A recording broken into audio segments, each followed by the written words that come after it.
మారింది.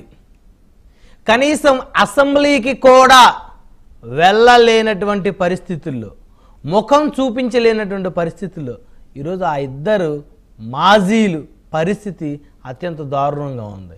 తెలుగు రాష్ట్రాల్లో ఒకప్పుడు ఆ ఇద్దరి నేతల పేర్లు ఒక సంచలనం. వారే కల్వకుంట్ల చంద్రశేఖరరావు అలియాస్ కేసీఆర్, తెలంగాణ రాష్ట్ర మాజీ ముఖ్యమంత్రి. మరొకరు వైఎస్ జగన్మోహన్ రెడ్డి, ఆంధ్రప్రదేశ్ రాష్ట్ర మాజీ ముఖ్యమంత్రి.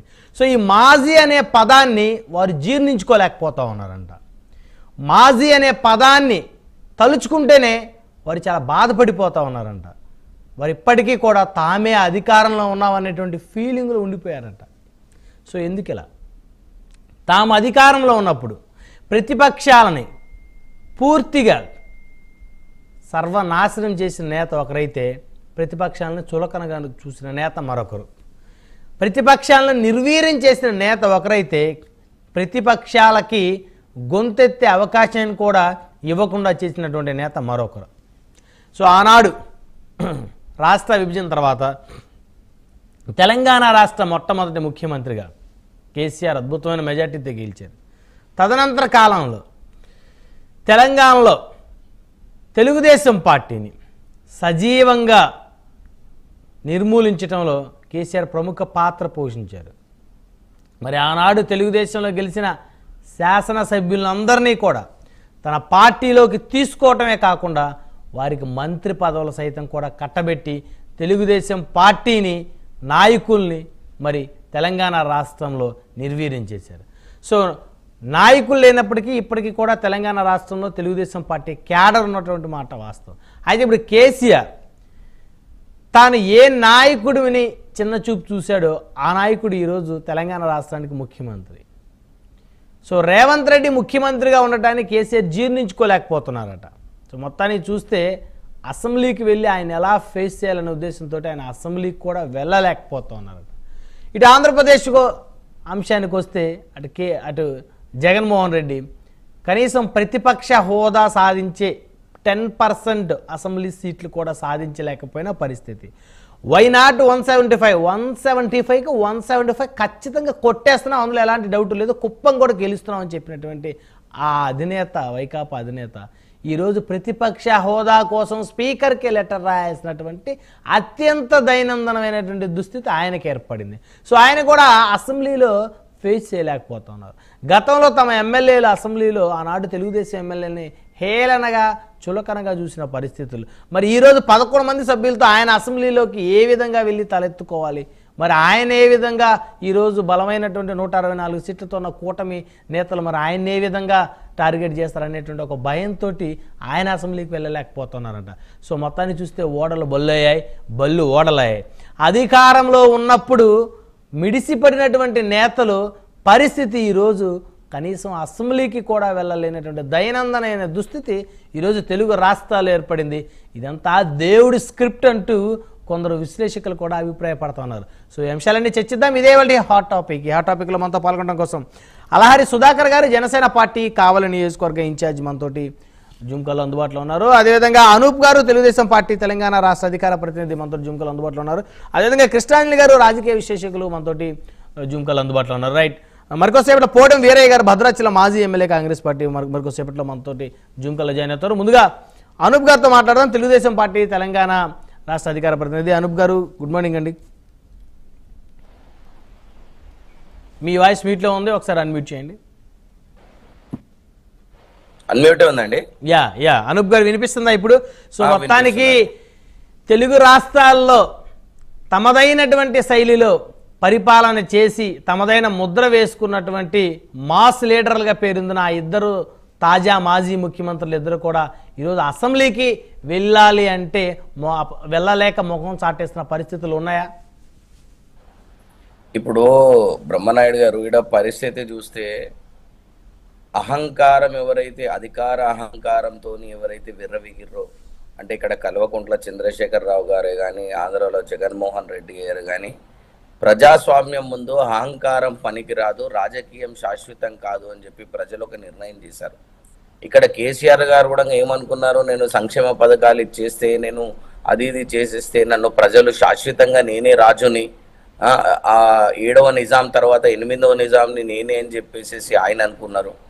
అక్కడ ఆశకు హద్దు లేకుండా వైనాట్ 175 నేను ఎందుకు గెలవద్దు, అసలు మీరెంత, నేను వాలంటీర్ సిస్టమ్ నాకు ఉన్నది, ప్రతి 50 మందికి నాకు ఒక సిస్టమ్ ఉన్నది, నా సంక్షేమ పథకాలు ఇంటి దాకా తీసుకొని వెళ్తున్నాను, డబ్బులు పరిపాలన ఎక్కడ పోయినా సరే అంటే ఒక డబ్బులు ఇస్తున్నాను కదా అని చెప్పి ఒక హేళనతోనే మాట్లాడి నన్నెవరు ఆపేది, నేను ఫలానా జూన్ 9 తారీఖు రోజు ప్రమాణ స్వీకారం కూడా చేస్తున్నా అని చెప్పి అహాంతో మాట్లాడిన జగన్మోహన్ రెడ్డిని, ఇలా చాలా మందిని చూసామనండి కాలగర్భంలో కలిసిపోయిన వాళ్ళు. అంటే నేను అనేది ఏంటంటే రాజకీయం శాశ్వతం కాదని చెప్పి ఆ రోజు ఇండియా ఇస్ ఇందిరాగాంధీ అన్నది, దాని తర్వాత నందమూరి తారక రామారావు గారు చిత్రందన్ దాస్ చేలో ఓడిపోయింది, జగన్మోహన్ రెడ్డిని చూసాము, కేసీఆర్ని చూసాము. సో ఇప్పటికన్నా సరే పేర్ని నాని గారు కానీ ఇక్కడ కల్వకుంట్ల తారక రామారావు గారు కానీ అహంకారత పూరితమైన మాటలు మానుకోవాలి, ప్రజల ముందు మాట్లాడాలని చెప్పి మీ ప్రైమ్ 9 ద్వారా నేను ఇద్దరికి సూచిస్తున్నాను. ఒకటి అయితే ఇక్కడ గతంలో కల్వకుంట్ల చంద్రశేఖరరావు గారు 2014లో 15 మంది ఎంపీలు ఎమ్మెల్యేలు గెలిస్తే వాళ్ళందరినీ టీడీఎల్పీనే విలీనం చేసుకొని ఈరోజు మీరు నిన్న ఫామ్ హౌస్ లో చూసినా కూడా ఓన్లీ టీడీపీ ఎమ్మెల్యేలే పిలుచుకున్నారు. మీరు ఆ పిక్చర్ లో చూస్తే ప్రకాష్ గౌడ్ గారు, ఆర్కెంపూడి గాంధీ గారు, కుక్కడపల్లి మాధవన్ కృష్ణ గారు, గోపీనాథ్ గారు, వివేకానంద్ గౌడ్ గారు, అర్థమైందా, తలసాని శ్రీనివాస్ యాదవ్ గారు, కరెక్ట్. వీళ్ళు గెలిచిన వాళ్ళంతా అంతా తెలుగుదేశం పార్టీ వాళ్ళే. అదే విధంగా 2019లో మీరు కాంగ్రెస్ పార్టీ ఎల్పీని విలీనం చేసుకున్నారు, ఆ రోజు సవితా ఇంద్రారెడ్డి గారిని వాళ్ళందరినీ తీసేసుకొని. సో అదే అవుతుంది, కర్మ ఫాలోస్. 2024లో 39 మందిలో ఒక ఆమె చనిపోయింది, దాని తర్వాత ఓడిపోయారు బై ఎలక్షన్, మిగిలిన 5 పోయిర్రు. ఇప్పుడు మీరు చూసుకున్న మిగిలిన 34 మంది ఎమ్మెల్యేల్లో తెలుగుదేశం బ్రీడ్ ఉన్న వాళ్ళు ఆల్మోస్ట్ 24 మంది దాకా ఉన్నారండి, బ్రహ్మానాయుడు గారు. ఓకే. సో చంద్రశేఖరరావు గారికి ఇప్పుడు భయం అదే పట్టుకున్నది, అందరు పోతే ఎవరు మిగులుతారు భయ అని అంటే, ఒక ఆమె తిహార్ జైల్లా, ఒక్కోరేమో ఎర్రవల్లి ఫామ్ హౌస్లా, ఒక్కోరేమో జూబ్లీహిల్స్ ఇంటికాడ, ఇంకోరేమో సిద్దిపేట అసెంబ్లీ తిరుగుతారు అని చెప్పి అర్థమైంది. వీళ్ళు నలుగురు తప్ప ఆ నలుగురిట్లో కూడా ఇంకో ఏకనాథ్ షిండే ఎవరు పుడతారో కూడా తెలియదు. సో ఇప్పుడు పరిస్థితి ఎట్లొచ్చిందంటే ఏ రాజకీయ పార్టీ అన్నా ప్రతిపక్షంలో ఉండి ఏదో వాళ్ళు ప్రజలకు చెయ్యాలి, గొంతెత్తాలని చెప్పి ఏ రాజకీయ పార్టీకి కూడా మేము భావిస్తామండి. ఎందుకంటే ఆ రోజు 1984లో ఇందిరాగాంధీ గారికి ఎమర్జెన్సీ తర్వాత అబ్సల్యూట్ మెజారిటీ వచ్చిన 30 మంది పార్లమెంటరీలతోనే నందమూరి తారక రామారావు గారు టీడీపీ పార్టీ ఆ రోజు ఉన్నది అపోజిషన్ పార్టీలో పార్లమెంట్లో కూడా గొంతెత్తింది. ఈరోజు జగన్మోహన్ రెడ్డిని చూసుకుంటే ఆ 4 దాంట్లో ముగ్గురు అంటే ఏకంగా సింహం సింగిల్ సీట్ లెక్క రాచకొండ ప్యాలెస్ అనుకున్నాడు అసెంబ్లీని. ఆ 11 మందిని వెనకాల కూర్చోబెట్టి లోపల ఆయన జీర్ణించుకోలేకపోతున్నాడు. అరే ముందల వీళ్ళందరూ కూర్చున్నారు, నేనే కౌరవ సభలో హీలన చేసినాను, నేను వైనాట్ 175 నేను 151 నాదే రికార్డ్ అనుకున్నాను, నెమ్మయ్యడ 164 అయిపోయారు వీళ్ళు. ఏంది నా పరిస్థితి, ఆడుదాం ఆంధ్ర అని అంటే ఆ ఆడే లెక్క 11 మందిని క్రికెట్ ఆడేటట్టు ఇచ్చిర్రు, కనీసం తాడింపారు లేని పరిస్థితి ఉన్నది నాదని చెప్పి ఈరోజు బాధతో కుమిలిపోతున్నాడు. ఈయననేమో మంచిగా సెక్రటేరియట్ కట్టి నేను రాజభోగాలు అనుభవిద్దాం అనుకున్నాడు, ఆయననేమో రాచకొండ ప్యాలెస్ కట్టి నేనే రాజు అనుకున్నాడు. ఇద్దరు పరిస్థితి ఎంత దయనీయంగా అయిందనంటే ఈరోజు ఇరు తెలుగు రాష్ట్రాల్లో వాళ్ళకు ఇక అంతు చిక్కడం లేదనమాట. కల్వకుంట్ల చంద్రశేఖరరావు గారు కనీసం ఎమ్మెల్యేగా ప్రమాణ స్వీకారం చేయలేరు. మీరు ఆలోచించండి, ఆడ జగన్మోహన్ రెడ్డి గారు కనీసం వచ్చి ఒక రోజు నెక్స్ట్ డే లెటర్ రాసిండు, అయ్యా నాకు ప్రతిపక్ష హోదా ఇవ్వండి, భారత రాజ్యాంగం లేదు అని చెప్పి. నేను జగన్మోహన్ రెడ్డి గారు మీరు భారత రాజ్యాంగం చదివే ఓపిక ఏడున్నది, మీకు భారత రాజ్యాంగం చదివే ఓపిక ఉన్నది అసలు మీకు? ఈడనేమో చంద్రశేఖరరావు గారు ఇప్పటిదాకా ఫస్ట్ కాలు ఇరిగిందని, దాని తర్వాత కట్టె పట్టుకునే, దాని తర్వాత క్యారవాన్ ఎక్కి, దాని తర్వాత వెళ్ళి ప్రచారం చేసి సభలు పెట్టి అంత అయిపోయాయి. కానీ అసెంబ్లీకి వచ్చి మాత్రము నేను ఎమ్మెల్యే అని చెప్పి ప్రమాణ స్వీకారం చేసే టైం లేదు చంద్రశేఖరరావు గారికి, అంత ఓపిక లేదు అని అంటే ఇంట్లో ఇంకో గమ్మత్తు మతలబ్ దాగి ఉందండి. రేపు ఎవరన్నా అడుగుతారు మీరు ఎందుకు అసెంబ్లీకి రాలేరు అని అంటే, అయ్యా నేను నా సొంత బిడ్డని 100 రోజులైంది జైలుకు పోయి ఆమెనే చూడనికే వాళ్ళే, నాకు ఓపిక లేదు, అసెంబ్లీకి ఎడికిని వస్తానని చెప్పి ఒక సాకు చెప్పాలని చెప్పి ఈరోజు జైల్లో ఉన్న సొంత బిడ్డను కూడా కల్వకుంట్ల చంద్రశేఖరరావు గారు చూడనికే పోలేరు అని అంటే మీరు దీన్ని బట్టి అర్థం చేసుకోండి ఎంత అసహనంతో ఉన్నారు వాళ్ళు. ఇది ఫ్యాక్ట్ అందరికీ కనిపిస్తుందండి. నేనేం చెప్తున్నాను, ఏ పార్టీ అయినా రాజకీయ పార్టీ బతకాలండి, అది ఎవరన్నా ఉండని. మేము జగన్మోహన్ రెడ్డి గారిని అంటలేము, మేము అంటలేము. ప్రతిపక్షం ఉంటేనే పాలక పక్షం కూడా ఇంకా వేగవంతంగా పనిచేస్తుంది. ఆ రోజు పవన్ కళ్యాణ్ గారు ఇదే మాట అన్నారు, చంద్రబాబు నాయుడు గారు ఇదే మాట అన్నారు, అందన్నారు. కానీ ఒక పద్ధతి ఉంటుంది, ఆ పద్ధతి ప్రకారం పోవాలి. మీరు చేసిన కర్మ మీకు తాకితే దాన్ని బాధపడి దాన్ని అనుభవించాల్సిన బాధ మీకే ఉన్నది. ఇక్కడ చంద్రశేఖరరావు గారికి కానీ లేకపోతే ఈయన ఏమన్నాడు, చంద్రశేఖరరావు గారు గతంలో తెలుగుదేశం పార్టీ తెలంగాణలో చంద్రబాబు నాయుడు గారు అరెస్ట్ అయితే మీరు ఈడ ధర్నాలు చేసేది అని చెప్పి అహంపూరిత మాటలు కేటీఆర్ గారు మాట్లాడారు. తర్వాత ఆ వ్యాఖ్యలను మళ్ళీ సరి చేసుకున్నట్టున్నారు. ఇప్పుడు 100% మీరు అన్ననైతే అన్నారు కదండి, ఈ రోజన్నా జై తెలంగాణ అని జెండా ఎత్తి కదిలిందరు ఉస్మానియా కబడదార్ అన్న రోజు కూడా ఈ రోజు కూడా ఐటీ ఉద్యోగులు హైదరాబాద్ లో రోడ్డు మీదకి రాలేదండి. నారా చంద్రబాబు నాయుడు గారు అరెస్ట్ అయితే ఐటీ ఉద్యోగులందరూ స్వచ్ఛందంగా రోడ్డు మీదకి వస్తే మీరు ఎంత ఆంతూరిత మాటలండి. మీ దగ్గర మీరు తీసుకోవాలని చెప్తే ఇప్పుడు మీ చెల్లె ఢిల్లీలో అరెస్ట్ అయింది, పోయి ఢిల్లీలో ధర్నా చేసుకోండి. తెలంగాణలో ఎందుకు రాస్తారు, రోగులు చేస్తారు? అంటే మాట్లాడుతూ పద్ధతి ఉంటుందండి. Is a legendary leader. America, Australia దేశవ్యాప్తంగా తెలుగు ప్రజలకు ఒక ఆదర్శమైన నాయకుడు. ఎవరైనా ఉండను హోమ్సేవర్ ఇట్ మే కన్సర్న్. మేము కూడా ఎక్స్పెక్ట్ చేస్తాం. రాజశేఖర రెడ్డి గారు కొన్ని మంచి పథకాలు ఇంప్లిమెంట్ చేశారు, ఆరోగ్యశ్రీ అటువంటివి అట్లాంటివి. తర్వాత కేసీఆర్ గారు కూడా కంటిన్యూ చేశారు.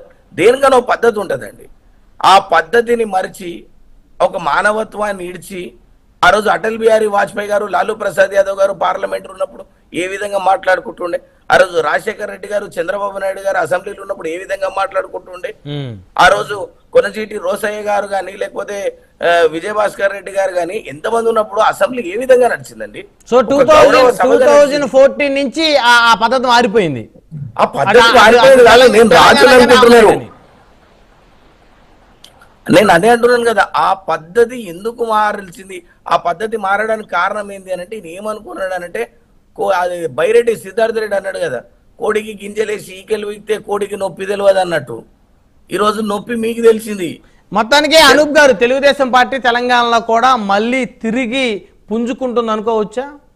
101% అండి. నెక్స్ట్ రాబోయే ఎలక్షన్ లో ప్రధాన ప్రతిపక్షం కాదు కదా, అధికారమే లక్ష్యంగా Bharatiya Janata party, Janasena party, BJP, Telugu Desam 3 కలిసే ఇక్కడ కాంగ్రెస్ కి అపోజిషన్ గా ఉంటది, ఇక్కడ అధికారంలోకి వస్తుంది. ఎందుకనంటే మీరు ఖమ్మం జిల్లాని తీసుకోండి, నల్గొండని తీసుకోండి, ఉమ్మడి మహబూబ్ నగర్ తీసుకోండి, నిజామాబాద్ తీసుకోండి, గ్రేటర్ హైదరాబాద్ తీసుకోండి, రంగారెడ్డి చుట్టుపక్కల పరిసర ప్రాంతాలు తీసుకోండి. జనసేన పార్టీ కానీ, తెలుగుదేశం పార్టీ కానీ, భారతీయ జనతా పార్టీ ఇప్పుడు డీలిమిటేషన్ అయితే 2026లో సుమారు 153 సీట్లు తెలంగాణలో రాబోతున్నాయి. సో మేము ఈడగూడంగా కూటమిగా ఏర్పడి 100%, ఎందుకంటే గతంలో తెలంగాణ వచ్చిన తర్వాత కూడా 15 మంది ఎమ్మెల్యేలు గెలిచిన పార్టీ, సుమారు 17 సీట్లలో సెకండ్ ప్లేస్ ఉన్న party Telugu Desam party. So Pawan Kalyan అభిమానులు కొండగట్టు హనుమాన్ నుంచి పవన్ కళ్యాణ్ గారి వారాయి యాత్ర స్టార్ట్ చేశారు కాబట్టి పవన్ కళ్యాణ్ గారు కూడా విపరీతమైన ఫ్యాన్స్ ఇక్కడ ఉన్నారు. సో ఉప ముఖ్యమంత్రి హోదాలో పవన్ కళ్యాణ్ గారు ఇక్కడ ప్రచారం చేసినా కూడా తెలంగాణలో 100% అభివృద్ధి లక్ష్యంగా మళ్ళా ముందరికెళ్ళి ఈ 3 కూటమి రాబోయే ఎలక్షన్ లో సత్తా చాటుతాయని చెప్పి